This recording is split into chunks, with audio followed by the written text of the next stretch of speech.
दोस्तों, dairy farm में feed management, disease management और डेयरी का पूरा मैनेजमेंट कैसे करते हैं, इसके बारे में एक एजुकेटेड बंदे ही जानकारी लेते हैं कि सर अपना डेयरी फार्म का पूरा मैनेजमेंट कैसे करते हैं, क्योंकि ये सबसे महत्वपूर्ण होता है।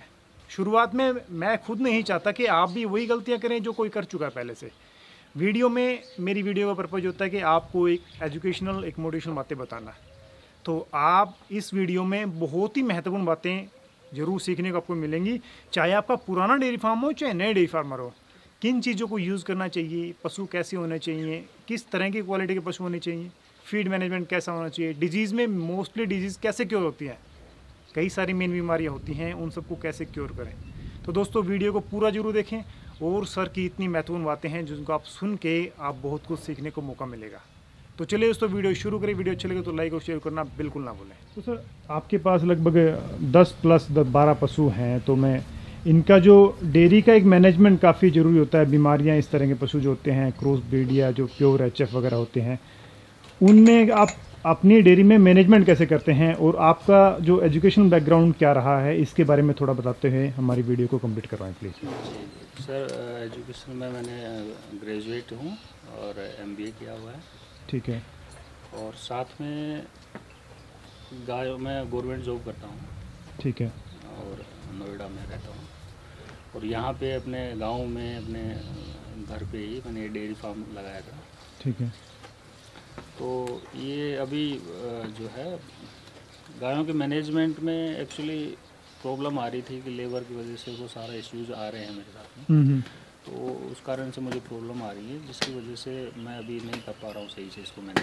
तो मुझे लगता है कि अगर आप किसी काम को जिस तरह से आपने सोचा है और 100% उसको नहीं कर पा रहे हैं, तो उस केस में उससे आपको अलग हो जाना चाहिए, क्योंकि इसमें ये जो पशु हैं ये एक जिंदा जानवर है। ठीक है। तो इनको भी तकलीफ़ होती है। आप अगर मैनेज नहीं कर पा रहे हैं, किसी चीज़ की कमी है, टाइम पे फीड नहीं मिल रहा है या टाइम पे पानी नहीं मिल रहा है, तो वो फिर वो भी दुखी होते हैं। तो वो भी कहीं ना कहीं एक गलत है। तो इसलिए बाकी इनका मैनेजमेंट का ऐसा है कि हम लोग फीड तो हम लोग खुद की बनाते हैं शुरू से ही। सर, सबसे पहले आप इनका बीमारियों का ट्रीटमेंट मैनेजमेंट बताएं कि वो आप कैसे करते हैं। बीमारियां सर, हमारे यहाँ पे सबसे जो प्रॉब्लम आई थी वो मैस्टाइटिस का सबसे बड़ा इशू मैस्टाइटिस रहा है, थनैला बीमारी का। जी ठीक है। सर, थनैला हमारे यहाँ पे जब स्टार्टिंग में हमने एक वेटनेरियन से सलाह किया, जब हम गाय लाए तो 15 दिन बाद में ये गाय में मैस्टाइटिस का प्रॉब्लम आया। तो हमने अपने लोकल वेटनेरियन से कंसल्ट किया, तो उन्होंने बताया कि ये बीमारी बड़ी ख़तरनाक है और इसको अगर टाइमली आपने क्योर कर लिया तो ठीक है, अदरवाइज अगर 1 दिन 2 दिन भी इसको छोड़ दिया आपने, ध्यान नहीं दिया, तो फिर ये आपके कंट्रोल से बाहर हो जाएगी। ठीक है। उस केस में आपकी जो है गाय जो है पूरी ख़त्म हो जाएगी, उसके दूध थन खराब हो जाएंगे, दूध से चली जाएगी। ठीक है। तो हमने जब उनको बुलाया तो उन्होंने एक पाउडर था मैस्टी हेल्प करके, ठीक है, जिसमें वो पाउडर 3 पैकेट आते हैं, तो 1 पैकेट सुबह, 1 शाम को, फिर 1 नेक्स्ट डे। तो अगर अर्लियर स्टेज में आपने शुरू में खिला दिया तो 3 ही पैकेट में वो जो है पूरा हो जाता है उसका ट्रीटमेंट। सिर्फ 3 पैकेट, मतलब 3 टाइम में ही? जी जी, 3 टाइम में वो प्योर हो जाती है पूरी तरह से। ठीक है। लेकिन उसके बावजूद भी हमने कुछ पशुओं में देखा कि अडर पे स्वेलिंग आना और थनों में गांठ बन जाना। ठीक है। और उसको जो दर्द होना। ठीक है। जब दूध निकालते तो वो टांग लात मारती है। और तो उन चीज़ों को क्योर करने के लिए हमने क्या किया कि हमारे पास एलोवेरा थे, तो एलोवेरा का पल्प निकाल के, ठीक है, उसके अंदर 1 चम्मच हल्दी, 1 चम्मच जो पाउडर, ये अपना चूने का पाउडर आता है, भुजा हुआ चूना। जी जी, भुजा हुआ चूना। ठीक है। वो और थोड़ा सा मस्टर्ड ऑयल। ठीक है। इन चारों चीज़ का पेस्ट बना के और पूरी अडर को, थन सहित पूरी अडर को लेप करना होता है इसमें। ठीक है।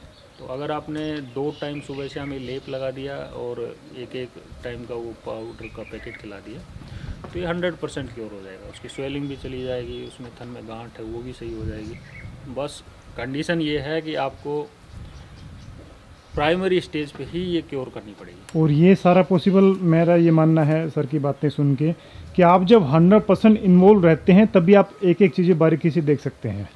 कि आपके आज एक दिन आज ही प्रॉब्लम शुरू हुई है तो आप आज ही उसका ट्रीटमेंट करना, क्योर करना शुरू कर देते हैं।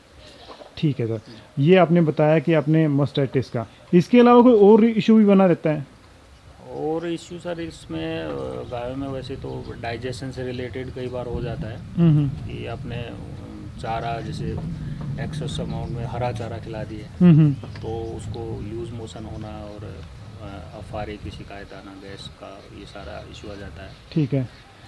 और दूसरा कॉमन इशू इनमें जो है रिपीट ब्रीडिंग का। ठीक है। बट रिपीट ब्रीडिंग का फिर ये शुरू में हम लोगों ने काफ़ी फेस किया, उसके बाद में एक आपकी वीडियो हमने देखी, काफ़ी मोटिवेशनल वीडियो थी। उसमें जो डेयरी ओनर थे उन्होंने बताया कि जो CRS का एक मिनरल मिक्सर था, वैसे मिनरल मिक्सर हम लोग पहले भी खिलाते थे बढ़िया बढ़िया कंपनियों के, तो बट हमारी प्रॉब्लम चलती थी वो। उसके बाद आपके उसमें देखा CRS का हमने फिर वो ट्रीटमेंट शुरू किया, इनको खिलाया, तो उससे अभी हमारा 80 to 90% प्रॉब्लम सोल्व हो गया। मतलब पहले कम CRS से फ़र्क पड़ा है? जी जी। तो दोस्तों बताना चाहूँगा, ये मैंने एक वीडियो बनाया था उसमें CRS का नाम लिया गया था, मैंने इतना बारीकी से ध्यान नहीं दिया, लेकिन सर ने सुना और अभी इन्होंने यूज़ किया। तो आप भी एक बार प्रयोग करके देखें। ये कोई मैं किसी प्रोडक्ट के बारे में डीपली नहीं बताना चाहूँगा आपको कि वो ख़रीदें आप, लेकिन हमारा उद्देश्य मैनेजमेंट का है, अपने पशु को अच्छे से मैनेज करने का है। तो भाई साहब ने इसको यूज़ किया और थोड़ा सा फ़र्क है, तो आप भी एक बार अवेलेबल हो तो ये मिनरल मिक्सर है सर, ये हाँ जी, CRS कंपनी का मिनरल मिक्सर, तो एक बार यूज़ करके देख लें, उससे फ़र्क पड़ेगा। तो उससे रिपीट ब्रीडिंग का फ़ायदा रहा आपको? जी जी, काफ़ी हद तक उसमें, क्योंकि अभी जो सर हम फीड खिला रहे हैं जैसे हरा चारा है और अदर जो कंसनट्रेट फीड है, इनमें क्योंकि खेतों में जो अनाज पैदा वही हम कंसनट्रेट फीड में यूज़ करते हैं, तो उसमें जो विटामिन मिनरल्स और जो एलिमेंट्स ही हैं वो सारे उनमें नहीं हैं आज के टाइम में। ठीक है। क्यों पहले गोबर खाद डाला करते थे, आजकल वो है नहीं, यूरिया DAP डालते हैं, तो वो जो सारे एलिमेंट्स थी उनकी कमी हो गई है। ठीक है। और उसकी वजह से ये प्रॉब्लम जो है रिपीट ब्रीडिंग की कॉमन हो गई। ठीक है। अब अगर उसको सोल्व करना है तो हमें मिनरल मिक्सर ऊपर से देना पड़ेगा। ठीक है। और वो अगर अच्छी कंपनी का और अच्छा मिनरल मिक्सर, अच्छी क्वालिटी का अगर नहीं देंगे तो हमारे खर्चे तो उतने ही होंगे, बट रिजल्ट हमें नहीं मिलेंगे। ठीक है।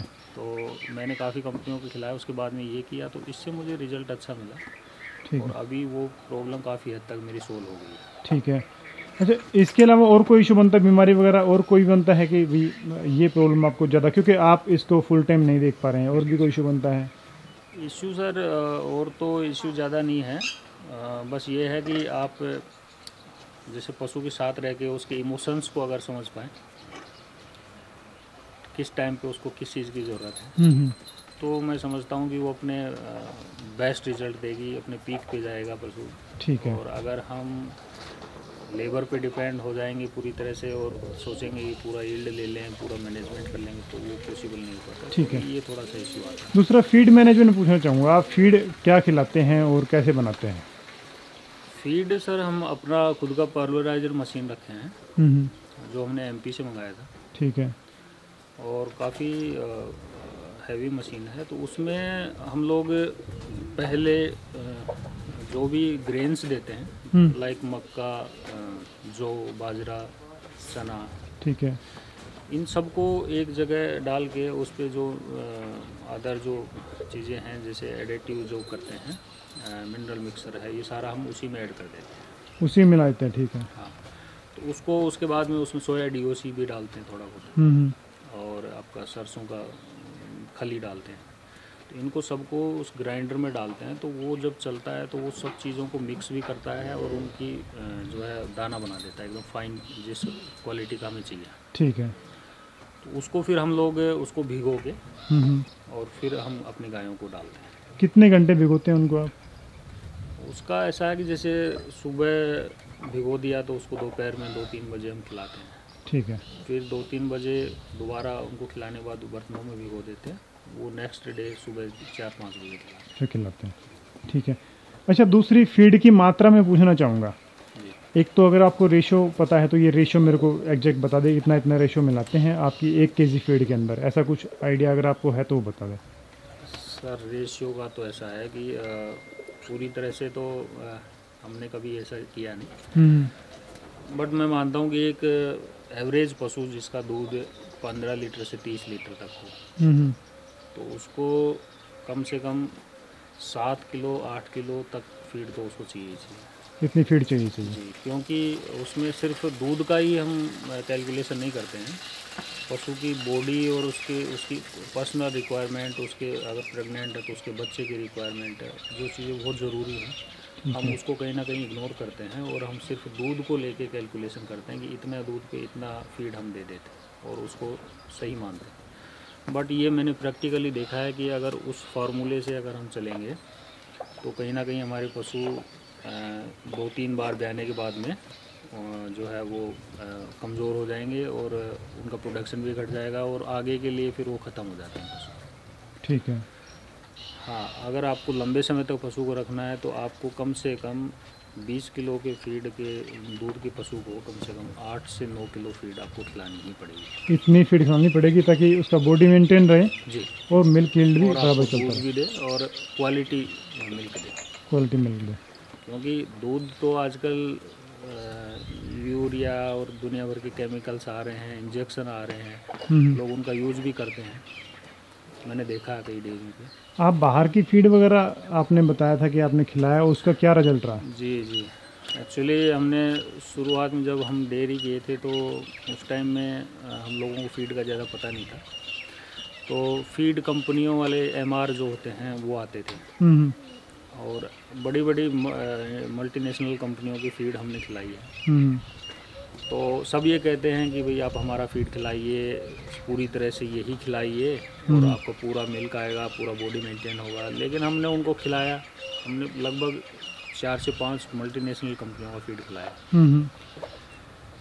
लेकिन सर उनका कुछ टाइम के लिए रिजल्ट आता है, उसके बाद में मैस्टाइटिस और रिपीट ब्रीडिंग और दूध कम करना पशु का, वो सारी प्रॉब्लम्स आने लगती हैं अगर आप लंबे समय तक उनको खिलाते हैं। अच्छा, ये इशू बन जाता है जी, और दूध भी आपका घट जाएगा। दूध भी घटेगा बाद में? इनिशियल एक बार तो वो बढ़ाते हैं, उसके है। बाद एक हमने फीड खिलाया था अपने यहीं पे बनता था, एक बड़ी काफ़ी बड़ी कंपनी है, उसका फीड हमने खिलाया तो हमारी गाय इमीडिएटली 2 से 3 दिन बाद में ही उसका दूध बढ़ने लग गया। ठीक है। जो दूध हमारी गाय 14 से 15 लीटर एक गाय देती थी, उसका 20 से 22 लीटर दूध चला गया। ठीक है। अच्छा अच्छा। जैसे और पर डे उसका 100-200 ग्राम दूध बढ़ता था। अच्छा जी। तो हम बड़े सरप्राइज थे। फिर हमने मतलब उसको सभी गायों पे ट्राई किया, लेकिन वो 1 महीने के लगभग सही चला। उसके बाद में फिर हमारा जो है दूध कम होने लग गया। ठीक है। और दूध कम होने लग गया और हमने फीड बढ़ा दी। ठीक है। हमने सोचा कि फीड शायद कम पड़ रही है, लेकिन वो स्टेज आ गई कि आप फीड बढ़ाते जा रहे हैं, दूध कुछ सस्टेन करता है, फिर दूध डाउन आने लगता है। तो वो हम लोग काफ़ी परेशान हो गए। वो सारी परेशानी देखते हुए फिर हमने एक हमारे मित्र हैं जो डेयरी कर रखी है, उन्होंने सजेशन दिया कि आप अपना खुद का फीड बनाइए। और कुछ हमारे पारंपरिक फार्मूले थे फीड के, कुछ जो नए फार्मूले हैं जिसमें एडिटिव मिलाते हैं, तो वो सारा हमने रिसर्च करके फिर अपना ही खुद का ही फीड मिक्स हमने तैयार किया, जो कि उसके बाद फिर अब हमारे कोई प्रॉब्लम नहीं है प्रेजेंट। अब कोई इशू नहीं है? अब हमारी गायें कॉन्स्टेंटली दूध देती हैं। ठीक है। कोई रिपीट ब्रीडिंग का समस्या नहीं आ रहा है, किसी तरह का मैस्टाइटिस का प्रॉब्लम अभी नहीं आ रहा है, और अभी बिल्कुल सही चल रहा है। ठीक है। दूसरा सर, आपने डेयरी शेड बनाया, इस शेड में कितना कॉस्ट आया है? और लोहे की जो आपने चद्दरें लगा रखी हैं, इसका तो आपने एक्सपीरियंस हो गया होगा कि ये सही हैं या फिर ये नहीं लगानी चाहिए थी? सर, लोहे की टीन का अपने फ़ायदे भी हैं, कुछ नुकसान भी हैं। लाइक हीट प्रॉब्लम होती है इनमें, गर्मी काफ़ी होती है। लेकिन क्योंकि हमारे यहाँ पे राजस्थान का एरिया है और यहाँ पे गर्मियों में अंदर बड़े चलते हैं। ठीक है। तो एक बार हमने कुछ सीमेंट की टीनें भी लगाई थी जो अंदर में उड़ गई थी। उसके बाद फिर हमने ये लगाया, तो इसमें वैसे तो कोई प्रॉब्लम नहीं है, थोड़ा हीट इसका प्रॉब्लम होता है। तो हमने इसके लिए ये फोगर लगा रखे हैं। फोगर लगा रखे, ठीक है। तो हम फोगर चला देते हैं, और क्रॉस वेंटिलेशन के लिए हमने फ़ैन लगा रखे हैं, डेयरी फैन। ठीक है। तो इससे कोई प्रॉब्लम नहीं होता है। ठीक है। अच्छा, इसमें कॉस्ट कितना है, कितना साइज़ है और कितना कॉस्ट है, इसका आइडिया थोड़ा दें। सर ये साइज इसका 32 फुट चौड़ा है और लगभग 60 फीट लंबा है। ठीक है। तो इसमें उस टाइम लगभग 1.5 लाख रुपए का खर्चा हुआ था। 1.5 लाख रुपये खर्चा आया था 2017 में। ठीक है। अच्छा सर, मैं सीमेंट जो आप अपने पशु में यूज़ करते हैं तो उसके बारे में बताएं, कौन सा सीमेंट आप अपने पशु में रखवाते हैं? अभी तो सर, अभी पहले तो हमारे जो एआई वर्कर थे, जो हम लोगों को भी एक्चुअली पूरा नॉलेज नहीं था और वो लोग जो भी लगाते थे हम लगवा लेते थे। बट अभी पिछले 1-1.5 साल से हम लोग जो CIRB और NDDB के जो सीमन हैं वही यूज़ कर रहे हैं, और जिनका रिकॉर्डेड मिनिमम 10,000 लीटर से ऊपर हो अभाव हो। ठीक है। तो वही सीमन रख रहे हैं। ठीक है। तो उनकी एक फीमेल काफ भी आ गई है और बाकी अब काविंग करेंगी उस सीमन से। ठीक है। इसके अलावा जैसे आपने प्योर ब्रीड नहीं रखा है, आपकी क्रॉस ब्रीड है, उसके बारे में एक नज़र आप डालें भाई। सर, क्रॉस ब्रीड का ऐसा है कि क्योंकि हमारे यहाँ पे काफ़ी गर्म एरिया है और गर्मियों में टेम्परेचर 44-45 तक भी चला जाता है। ठीक है। तो उस कंडीशन में जो मैंने हमारे एक फ्रेंड हैं यहाँ पे गुड़गांव के थे, तो उन्होंने अपना एक डेयरी फार्म चलाया था। तो वो प्योर ब्रीड के पशु लाए थे पंजाब से जो 40 लीटर अबाउ के थे। तो उनकी गायें जो है यहाँ की हीट और इसको जो है सहन नहीं कर पाई और उसकी वजह से जो है उन गायों में ये थैलेरियोसिस और हीट स्ट्रोक और ये सारी प्रॉब्लम्स आने लगी। ठीक है। तो उनकी लगभग 50 काउज थी, जिसमें लगभग 30-35 गायें मर गई थी। मतलब क्रॉस ब्रीड और मैनेजमेंट की अभाव होना। जी। ठीक है। एक्चुअली प्योर ब्रीड के पशु आप रखते हैं तो उसके लिए आपके वेदर कंट्रोल आपका होना चाहिए, वो ज़रूरी है। ठीक है। तो वो करके हम लोगों ने फिर अपना जो डेयरी के लिए हमने चूज़ किया क्रॉस ब्रीड गाय। ठीक है। तो ये इन क्रॉस ब्रीड गायों में क्या है कि हमारा जैसे 60% ब्लड हमारी देसी काउज का है। ठीक है। 40% HF का है। तो उसका फ़ायदा ये है कि ये बिल्कुल भी हीट को नहीं मानती हैं, गर्मी को बिल्कुल नहीं मानती हैं। ठीक है। कभी हाँफने का या ऐसा कोई प्रॉब्लम कभी नहीं आता। दूसरा, इनका जो दूध का क्वालिटी है वो बहुत अच्छा है। ठीक है। हमारी गायों का दूध 4% से ऊपर ही फैट होता है। ठीक है। 4 के फैट से ऊपर ही होता है। ठीक है। और पीने में बहुत स्वादिष्ट है। दूसरा, इनकी डिजीज़ रेजिस्टेंस पावर बहुत अच्छी है इनमें। ठीक है। और हाँ, एक थोड़ा सा है कि इनका दूध उतना कंपैरेटिवली उनके जितना नहीं होता है, हमारे थोड़ा कम होता है। लेकिन हाँ, ये है कि इनकी दूध की क्वालिटी और हीट मैनेजमेंट और इनका बीमारियों से जो बचने की क्षमता है ना इनकी, वो बहुत अच्छी है। तो इसलिए हम लोगों ने क्रॉस ब्रीड में ही अपना काम किया है। ठीक है। अच्छा, इसके अलावा जैसे कि मान लो आप जैसे अपने सीमेंट रखवाया, तो आप जो काफ वगैरह का क्या फीड मैनेजमेंट करते हैं? काफ के लिए सर हम स्टार्टिंग में तो हम लोग काफ स्टार्टर भी यूज़ करते थे। ठीक है। जैसे करगिल वगैरह का मंगाते थे। तो बाद में हमने अपना खुद का ही काफ स्टार्टर बनाया है, जिसमें हम प्रोटीन थोड़ा हाई रखते हैं और वही काफ स्टार्टर देते हैं। प्लस हम 4 से 5 लीटर दूध देते हैं 1 महीने तक। 1 महीने तक। उसके साथ में 15 दिन से हम अपना काफ स्टार्टर का जो शुरू कर देते हैं। आपने जो खुद बना रखा है वो? जी। ठीक है। तो वो शुरू कर देते हैं और उसके साथ में जो है ड्राई पाउडर भी कुछ रखते हैं थोड़ा सा, वो उसको भी खाना सीख ले ताकि उसका र्यूमन का वो सही रहे ग्रोथ। ठीक है। क्योंकि पूरा फीड पे ही अगर खिलाएंगे तो उसमें भी जो है ना उतना उसका र्यूमन का ग्रोथ जल्दी नहीं हो पाता। ठीक है। तो ड्राई पाउडर थोड़ा देना चाहिए साथ में। ठीक है। वो हम देते हैं तो हमारे काफ बहुत अच्छे हेल्दी हैं और काफ़ी अच्छी ग्रोथ है। और लगभग हमारी एक ये बच्चिया है हमारे घर की है। हाँ जी। ये लगभग 26 महीने में ब्याह गई है, काविंग कर लिया इसने। ठीक है। और इसकी फीमेल काफ है ये, जो कि बहुत अच्छे सीमन की है और ये काफ़ी अच्छा इसका प्रोडक्शन भी है। ठीक है। इसके अलावा कोई बातें अगर छूट गई हैं, आप अगर किसी युवा डेयरी फार्मर को मैनेजमेंट के बारे में कुछ बताना चाहेंगे क्योंकि क्या होता है कि मेरा तो मैं वीडियो पर्पज़ ये होता है कि भी आपसे जो गलतियां हो गई, कोई नया युवा शुरू करना चाहे वो इस आधुनिक युग में ना करे, आपसे सीख के आगे करें। आप क्या सलाह देना चाहोगे उनको? सर इसमें नो डाउट बहुत अच्छा काम है और सेवा का काम है, लेकिन इसमें आप करने से पहले ये इंश्योर कर लीजिए, मतलब किसी की वीडियो देख के या किसी का सुन के आप शुरू मत कीजिए। ठीक है। पहले आप अपने आप का इवैल्यूएशन कीजिए कि मैं इसमें मेरे को कितना लगाव है इस काम से। दूसरा, मैं खुद इसको कितना टाइम दे पाऊँगा इस काम को। ठीक है। ये अगर आपने इंश्योर कर लिया तो ही आप इस काम में आएँ, अदरवाइज़ इस काम में नहीं आए, क्योंकि आप अगर खुद से पूरा टाइम नहीं देंगे तो इसके फेल होने के चांसेस पूरे हैं। मतलब आप खुद संभालते हैं तो डिजीज़ भी, फीड भी, सब कुछ सीख जाएंगे। सब कुछ, एवरीथिंग, मतलब आप हर चीज़ को मैनेज कर पाएंगे, क्योंकि आपको उससे डीपली मतलब आप उसमें इन्वॉल्व जब तक नहीं होंगे, जब तक आप उसको लेबर के भरोसे छोड़ देंगे तो उनका काम है अपना जो असाइनमेंट है वो पूरा करना। ठीक है। और अपना फिर रेस्ट करना। ठीक है। आप अगर खुद इनिशिएटर हैं और आप उसको पूरा ध्यान दे रहे हैं तो आपको पता है कि मेरी गाय को कब उसको प्रॉब्लम है, कब हीट में आई है, कब उसको थनेला हुआ है या कोई भी बीमारी हुई है, कौन सा फीड उसको सूट कर रहा है, कौन सा नहीं कर रहा।